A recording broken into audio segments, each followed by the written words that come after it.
ഈ മഹത്തായ സമ്മേളനത്തെ അഭിവാദ്യം ചെയ്ത നമുക്കെല്ലാവർക്കും വളരെ പ്രിയപ്പെട്ട പ്രശസ്തനായ എഴുത്തുകാരൻ ശ്രീ പി സുരേന്ദ്രൻ, അസറ്റിൻ്റെ സംസ്ഥാന ജില്ലാ ഭാരവാഹികളെ, അസറ്റ്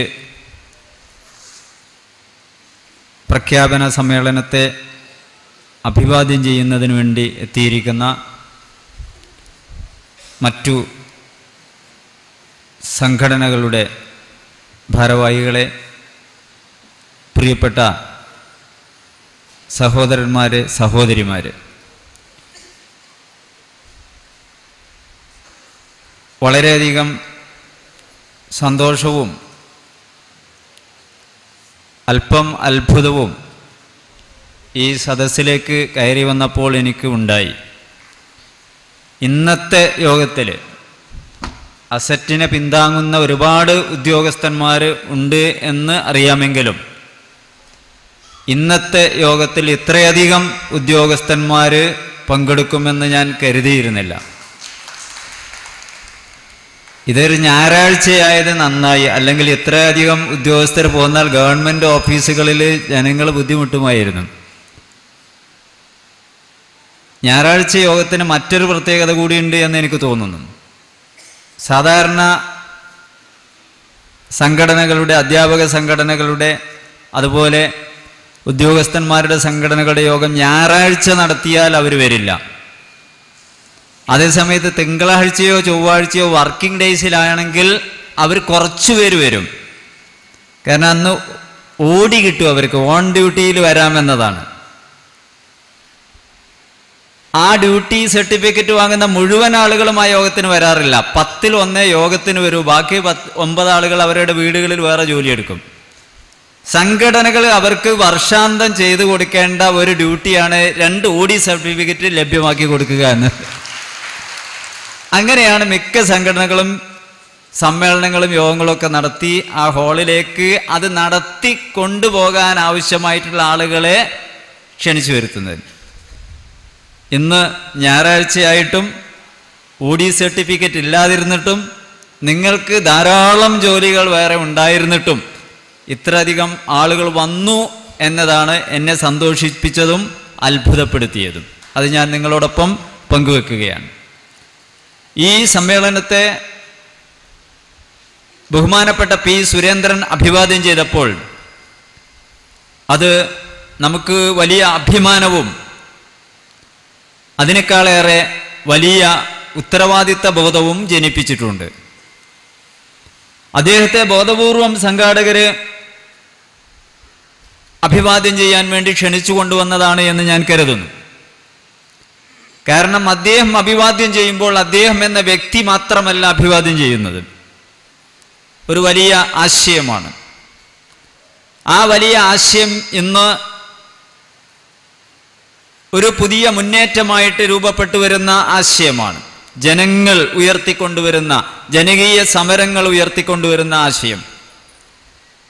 ജനപക്ഷ രാഷ്ട്രീയം, ജനപക്ഷ വികസനം എന്നൊക്കെ പേരുകളിൽ അതറിയപ്പെടുന്നു. അതിൻ്റെയൊക്കെ മുൻനിരയിൽ നിൽക്കുന്ന എഴുത്തുകാരനാണ് ബഹുമാനപ്പെട്ട സുരേന്ദ്രൻ. അപ്പം അദ്ദേഹം അഭിവാദ്യം ചെയ്യുമ്പോൾ നമ്മൾ സന്തോഷിക്കുന്നുണ്ട്, അഭിമാനിക്കുന്നുണ്ട്. അതോടൊപ്പം വലിയ ഭാരം, വലിയ ഒരു ഉത്തരവാദിത്വം അത് നമ്മളിൽ ഏൽപ്പിക്കുന്നുമുണ്ട്. നമ്മെ അദ്ദേഹം അഭിവാദ്യം ചെയ്തപ്പോൾ ആ ഏൽപ്പിക്കുന്ന ഉത്തരവാദിത്തങ്ങൾ ഭംഗിയായി നിർവഹിക്കാൻ നമുക്ക് കഴിയും എന്ന ആത്മവിശ്വാസത്തോടു കൂടിയായിരിക്കും അത് ചെയ്തിട്ടുണ്ടാവുക എന്ന് ഞാൻ കരുതുന്നു. തീർച്ചയായും അതുപോലെയുള്ള പ്രതീക്ഷകളാണ് ഈ സമൂഹം അസറ്റിന് അർപ്പിച്ചിരിക്കുന്നത്.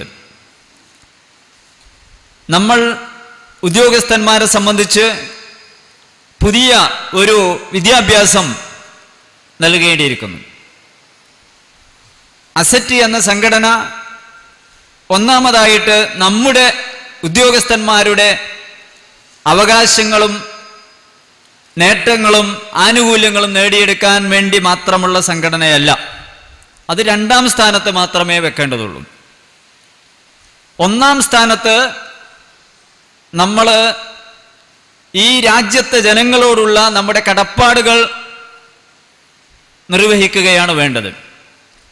കടപ്പാടുകൾ നിർവഹിക്കാത്ത ഒരു ഉദ്യോഗസ്ഥ വൃന്ദം, അതാണ് നമ്മുടെ സമൂഹത്തെ മലീമസമാക്കിയത്.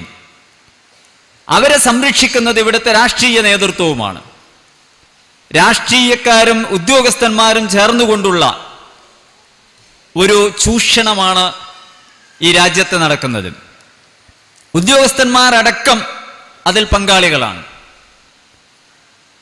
ഉദ്യോഗസ്ഥന്മാർ അതിൽ പങ്കെടുക്കുന്നത് എന്തിനു വേണ്ടിയാണ് എന്ന് നമുക്കെല്ലാവർക്കും അറിയാം. ഇവിടെ കൂടിയിരിക്കുന്ന ആളുകൾ അത്തരക്കാരല്ല. പക്ഷെ അത്തരക്കാരല്ലാത്ത ആളുകൾക്ക് സുരക്ഷിതത്വമില്ലാത്ത,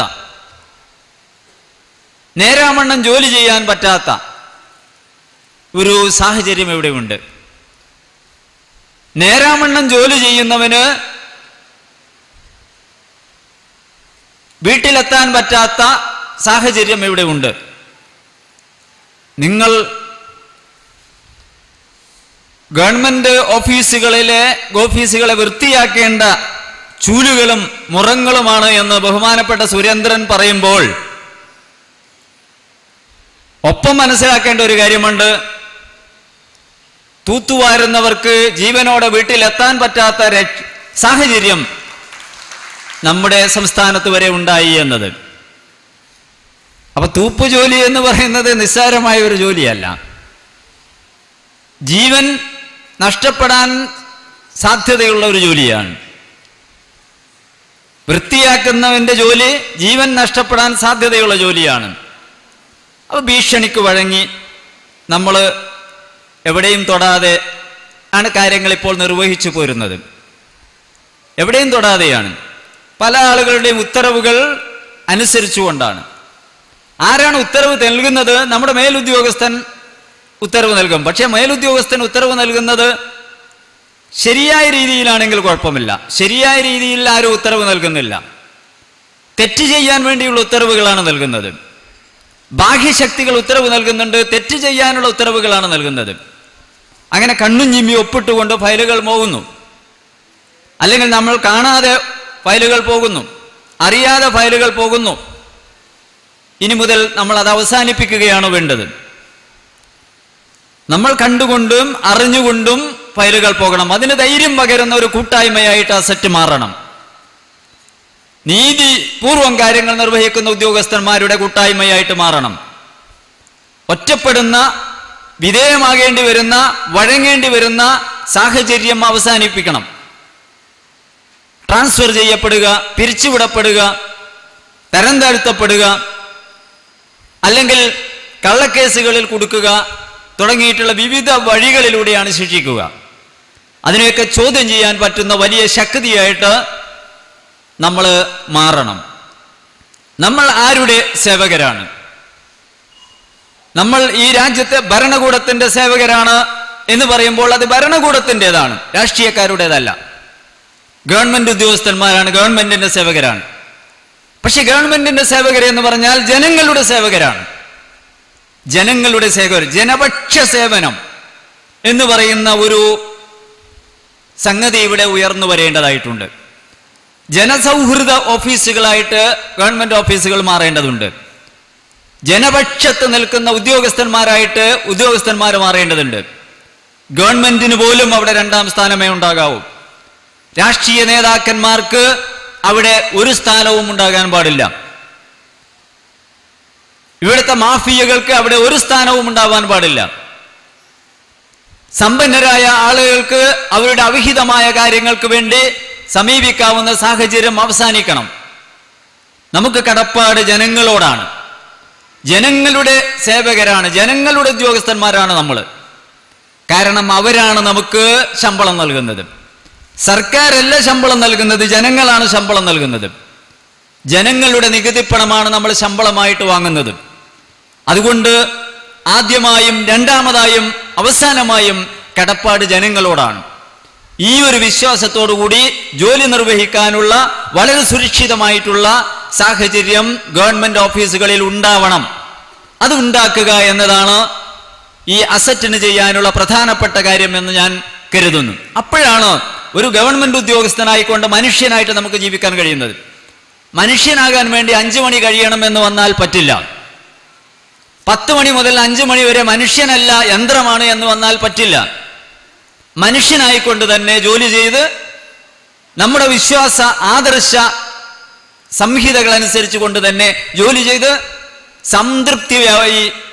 സംതൃപ്തനായി ജീവിക്കാൻ നമുക്ക് സാധിക്കേണ്ടതുണ്ട്. അതിന് കഴിയാറില്ല. ജോലി വേറെ ജീവിതം വേറെ എന്ന തരത്തിൽ ഒരു കപടമായിട്ടുള്ള ലോകത്ത് നമ്മൾ കഴിഞ്ഞുകൂടാൻ ഉദ്യോഗസ്ഥർ വിധിക്കപ്പെട്ടിരിക്കുന്നു എന്നതാണ്. ഒരു ഓഫീസിൽ അഴിമതി ചെയ്യാത്തൊരു ഉദ്യോഗസ്ഥന് നിലനിൽപ്പില്ലാത്ത സാഹചര്യം വളരെ കഷ്ടമാണത്. ഒരു രാജ്യത്തുണ്ടാകാൻ പാടില്ലാത്തതാണത്. അത്തരത്തിലുള്ള സാഹചര്യം ഈ രാജ്യത്തുണ്ട്. നിങ്ങൾക്കെല്ലാവർക്കും ധാരാളം അനുഭവങ്ങൾ ഉണ്ടാവും. ഒരു അധ്യാപകനായതുകൊണ്ട് എനിക്ക് അത്തരത്തിലുള്ള അനുഭവങ്ങൾ ഉണ്ടാകാൻ സാധ്യതയില്ല. അധ്യാപകരുടെ കടപ്പാടും അധ്യാപകരുടെ മേഖലയും ഒന്ന് വേറെ തന്നെയാണ്. അത് വേറെ പറയേണ്ട വിഷയമാണ്. ഞാനിപ്പോൾ നേരിട്ട് സിവിൽ സർവീസ് എന്ന് പറയാവുന്ന ജനങ്ങളുമായി നേരിട്ട് ബന്ധമുള്ള കാര്യങ്ങളെക്കുറിച്ചാണ് പറഞ്ഞത്. അത്തരത്തിലുള്ള പോസ്റ്റുകളിൽ ഇരിക്കുന്ന ആളുകൾ, ഒരു വില്ലേജ് ഓഫീസിൽ ജോലി ചെയ്യുന്ന, തഹസിൽദാർ ഓഫീസിൽ ജോലി ചെയ്യുന്ന, പോലീസ് സ്റ്റേഷനിൽ ജോലി ചെയ്യുന്ന, ജനങ്ങൾക്ക് നേരിട്ട് സേവനം ചെയ്യാൻ കഴിയുന്ന ഒരു ഉദ്യോഗസ്ഥൻ, അയാൾക്ക് ഒരുപാട് കാര്യങ്ങൾ ചെയ്യാൻ കഴിയും. ഈ രാജ്യത്തെ തെരുവുകളിൽ നടക്കുന്ന മുറവിളികൾ നമ്മൾ കാണുന്നു. ആ മുറവിളികൾ മുഖേന എല്ലാം പരിഹാരം കാണുവാൻ ഉദ്യോഗസ്ഥന്മാർ വിചാരിച്ചുള്ള ഒരു പരിധി വരെ കഴിയും. നമ്മളോടാണ് യഥാർത്ഥത്തിൽ ഭരണം നിർവഹിക്കുന്നത് ഉദ്യോഗസ്ഥന്മാരാണ്. വളരെ കീ പോസ്റ്റിലുള്ള ആളുകൾ ഉണ്ടാകും. അവരുടെ താഴെയുള്ളവർക്കും അവരുടേതായിട്ടുള്ള അധികാരങ്ങളുണ്ട്, അവരുടേതായിട്ടുള്ള ചുമതലകളുണ്ട്.